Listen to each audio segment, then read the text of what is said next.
तो कहानी की शुरुआत यांग नाम के एक योद्धा को दिखाते हुए होती है, जो सैट फ्लूट नाम के एक कबीले का सदस्य था। यहाँ पर यांग उनके दुश्मन कबीले के मास्टर को मारने आया हुआ था। पहले तो यांग दुश्मन कबीले के योद्धाओं को एक ही बार में मार गिराता है और फिर उस कबीले के मास्टर को भी बड़ी आसानी से मार डालता है। तभी यांग को यहाँ पर दुश्मन कबीले के मास्टर की एक छोटी सी बच्ची दिखती है, जिसे यांग मारने का सोचता है, लेकिन उस बच्ची की खूबसूरत स्माइल देखकर उसका दिल पिघल जाता है। अब क्योंकि यांग के दिल में इतनी भी नफरत नहीं भरी थी कि वो एक छोटी सी बच्ची को मार दे, इसलिए वो उस बच्ची को लेकर वहाँ से जाने लगता है। यांग जानता था कि उसके अपने कबीले यानी सैट फ्लूट के योद्धा उस बच्ची को मार डालेंगे, क्योंकि वो दुश्मन कबीले के मास्टर की बच्ची थी। लेकिन जैसे ही वो कुछ दूर जाता है तो वहाँ पर उसके अपने कबीले के योद्धा उस बच्ची को मारने का प्रयास करते हैं और यहीं पर उस छोटी सी बच्ची को बचाने के लिए यांग को अपने ही लोगों की जान लेनी पड़ती है। वो एक एक करके अपने कबीले के योद्धाओं को मारकर वहाँ से अमेरिका के एक छोटे से शहर लॉर्ड में अपने पुराने दोस्त स्माइली के पास जाने के लिए निकल पड़ता है। कुछ दिनों बाद आखिर वो लॉर्ड सिटी में पहुंच जाता है,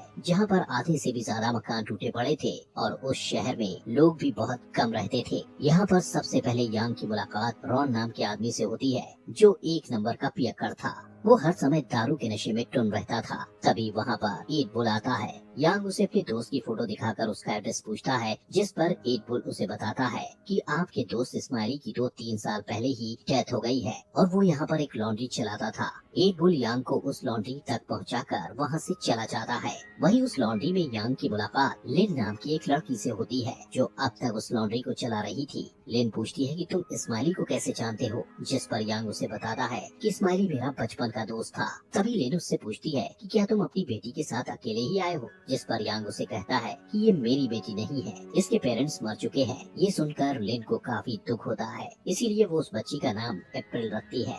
लिन उसे कहती है कि तुम यहाँ पर रह सकते हो, लेकिन तुम्हें लॉन्ड्री के काम में मेरा हाथ बटाना पड़ेगा। यांग कहता है कि मुझे ये काम नहीं आता, जिस पर लिन कहती है कि कोई बात नहीं, मैं तुम्हें लॉन्ड्री का काम सिखा दूंगी। अगले दिन यांग उस लॉन्ड्री में बैठा होता है कि तभी वहाँ कुछ लड़के आकर उसको कपड़े धोने के लिए देते हैं और साथ ही उसका काफी मजाक भी उड़ाते हैं। लेकिन उनको ऐसा करते देख ईद बुल वहाँ आकर उनको वहाँ से भगा देता है और यांग को खाना खिलाने के लिए अपने साथ ले जाता है। रास्ते में यांग लिन को निशानेबाजी की प्रैक्टिस करते देखता है और फिर वो सभी खाना खाने के लिए आगे चले जाते हैं। अब ऐसे ही यांग धीरे धीरे खुद को यहाँ के माहौल के हिसाब से ढालने लगता है। वो लिन के साथ लॉन्ड्री में हेल्प करवाता है, उन लोगों के साथ खेलता कूदता है और इतना ही नहीं, वो इस बंजर रेगिस्तानी जमीन पर फूलों का बगीचा भी बनाने लगता है, जिसमें सभी उसकी मदद भी करते हैं और कुछ महीनों बाद उसके बगीचे में बहुत सारे फूल भी उग जाते हैं। वहीं सभी लोग उस छोटी बच्ची अप्रैल को बहुत प्यार करते थे। यहाँ पर रहते हुए अब यांग को समझ आ जाता है कि किसी भी चीज को मिटाना कितना आसान होता है, लेकिन वहीं उस चीज को बनाने में बहुत ज्यादा मेहनत और टाइम लगता है।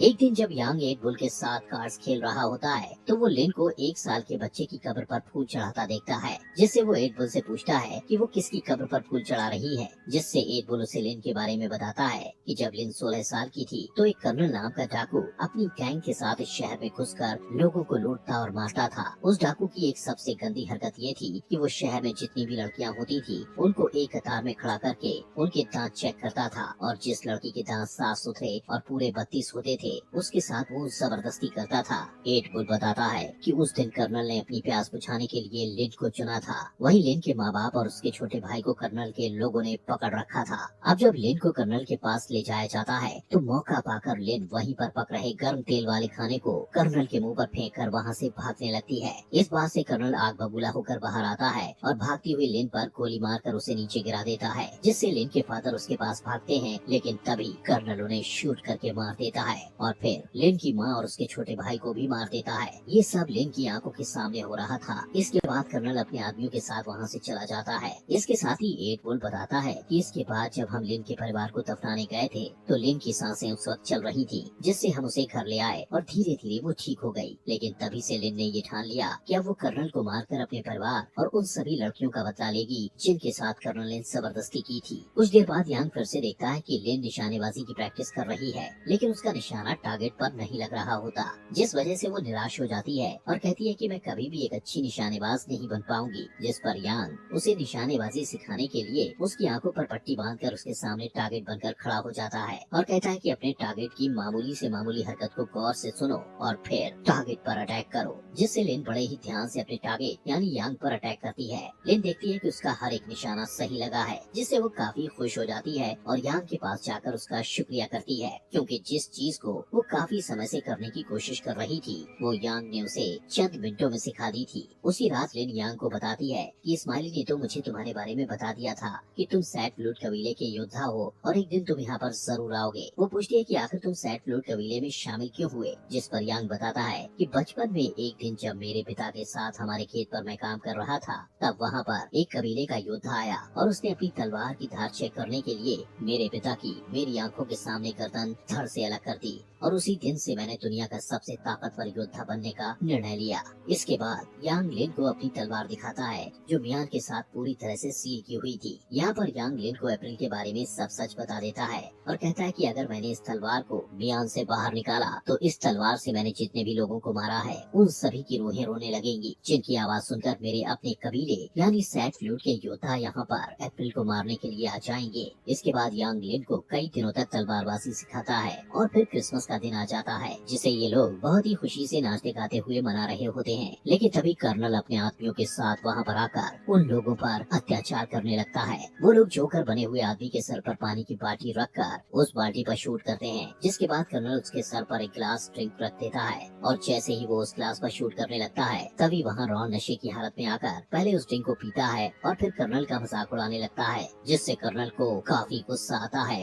वो अपने एक आदमी को कहता है कि इसको घोड़े के पीछे बांधकर घसीटते हुए घुमा कर लेकर आओ। इसके बाद कर्नल शहर की सभी लड़कियों को एक कतार में खड़ा करके उनके दांत चेक करने लगता है। इसी दौरान उसे एक औरत के दांत साफ सुथरे और पूरे दिखते हैं, लेकिन वो औरत शादीशुदा थी, इसलिए कर्नल उसे उसके पति के साथ ही गोली मारकर मार देता है। तभी कर्नल की नजर उनकी बेटियों पर पड़ती है। वो अपने आदमियों को कहता है कि इन दोनों को अच्छे से नहला सजा कर मेरे पास लेकर आओ, लेकिन कुछ देर बाद उन दोनों की जगह लिन अच्छे से सज कर कर्नल के पास आती है और जब कर्नल के आदमी वहाँ से चले जाते हैं तो लिन अपना चाकू निकाल कर धीरे धीरे कर्नल की तरफ बढ़ती है और जब वो उसे मारने ही वाली होती है तो कर्नल पहले ही उस पर गन पॉइंट करके खड़ा था। कर्नल उसे बताता है कि मैं तेरी सुगंध सूंघकर ही समझ गया था कि तू वही 16 साल पहले वाली लड़की है। वही ईट बुल भागता हुआ यांग के पास जाकर उसे बताता है कि लिन अकेले ही कर्नल को मारने चली गई है। अब लिन को बचाने के लिए यांग को आखिरकार अपनी म्यान तलवार से बाहर निकालनी ही पड़ती है, जिससे सैट फ्लूट के मास्टर को यांग के बारे में पता चल जाता है और वो बड़ी तेजी से अपने योद्धाओं के साथ उसकी तरफ जाने लगता है। वहीं लिन को कर्नल के आदमियों ने पकड़ रखा था और कर्नल लिन के साथ जबरदस्ती करने ही वाला होता है कि तभी यांग वहाँ आकर उन सबको अपनी तलवार से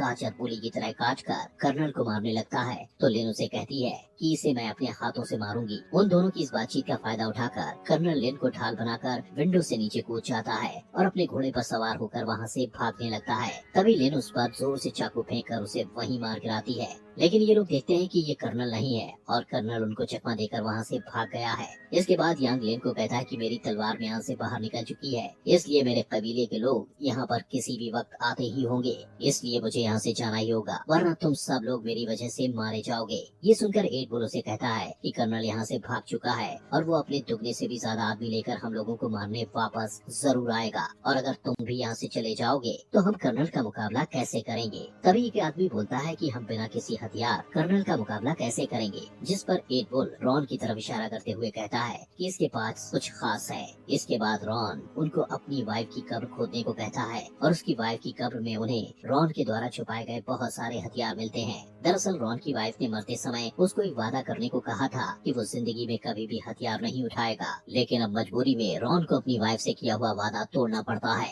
इसके बाद वो सभी लोग उन बंदूकों को चलाने का अभ्यास करने लगते हैं। अगले दिन कर्नल अपने बहुत सारे आदमियों के साथ उनकी तरफ आ रहा होता है। उधर यांग अपनी तलवार निकालकर उनके सामने खड़ा था। वहीं रॉन एक ऊंचे टावर पर उन पर निशाना साधे खड़ा होता है। अब जैसे ही कर्नल अपने आदमियों के साथ शहर में एंटर होता है, तभी रॉन एक डायनामाइट पर शूट करके उसे ब्लास्ट कर देता है, जिससे कर्नल के काफी सारे आदमी मारे जाते हैं और चारों तरफ धुआं फैलने की वजह से यांग कर्नल के आदमियों को मारने लगता है। वहीं रॉन भी कर्नल के आदमियों पर शूट कर रहा होता है, जिससे कर्नल अपने आदमियों को रॉन को मारने के लिए टावर पर भेजता है। लेकिन कर्नल के आदमियों के वहां पहुंचने से पहले ही रॉन रस्सी के सहारे वहां से नीचे उतर जाता है। तभी उस जगह पर रॉन का लगाया हुआ डायनामाइट ब्लास्ट हो जाता है, जिससे कर्नल के कुछ आदमी मर जाते हैं। इसी बीच वहाँ सैड फ्लूट का मास्टर सैड फ्लूट के योद्धाओं के साथ एंट्री करता है, जिन्हें देखकर सभी डर जाते हैं। यांग लिन और एट बुल को कहता है कि अप्रैल को लेकर किसी महफूज जगह पर जाओ। इसके बाद सैड फ्लूट के लोग उन लोगों पर हमला कर देते हैं। वहीं कर्नल के लोग शहर के लोगों के साथ सैड फ्लूट के योद्धाओं को भी शूट करने लगते हैं।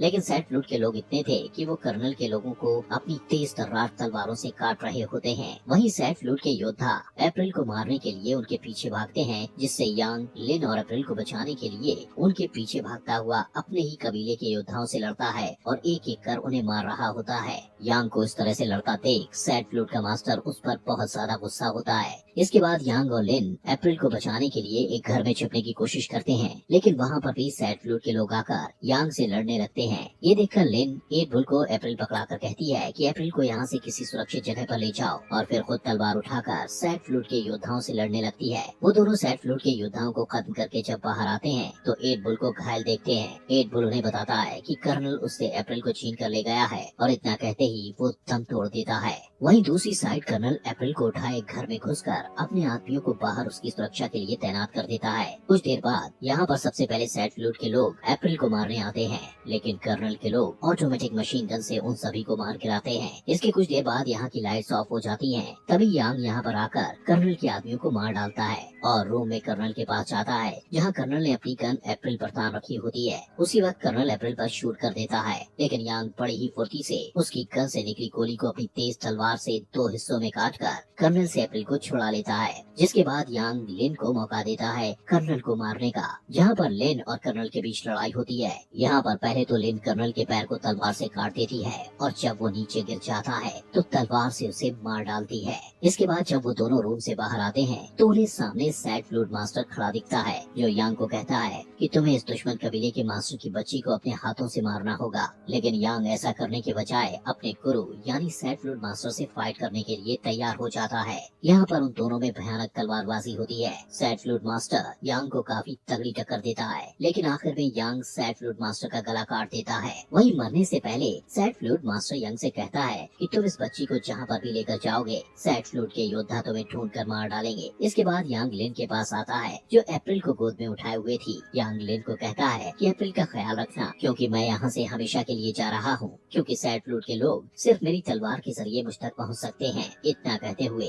यांग उन सबसे बहुत दूर निकल जाता है। कुछ महीनों बाद वो एक बर्फीली जगह पर रह रहा होता है। तभी वहाँ सैड फ्लूट के योद्धा आ जाते हैं, जिससे यांग भी अपनी तलवार म्यान से बाहर निकालकर उनसे लड़ने के लिए तैयार हो जाता है। और ये अमेजिंग मूवी यहीं पर खत्म हो जाती है। दोस्तों, आपके अपने फॉक्स एक्सप्लेनर हिंदी चैनल को सब्सक्राइब करना मत भूलना।